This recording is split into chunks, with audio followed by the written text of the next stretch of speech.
பங்குனி மாசம் நல்ல இளவேணிற் காலம் பழனிக்கு வந்தா உன் தெய்வீக யோகம் பழனிக்கு வந்தா உன் தெய்வீக யோகம் உத்திர நாளில் உன் உற்சவ திருத்தேரில் சிங்காரமாக உன் அலங்காரம் கண்டே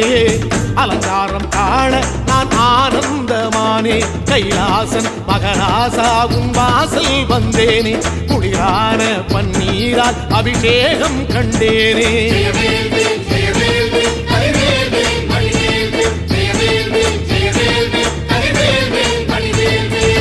தென்பழனி தேடி உன் தென்பழனி தேடி திருநீரு பூசி நான் ஓடோடி வந்தேன் திருநீரு பூசி நான் ஓடோடி வந்தேன்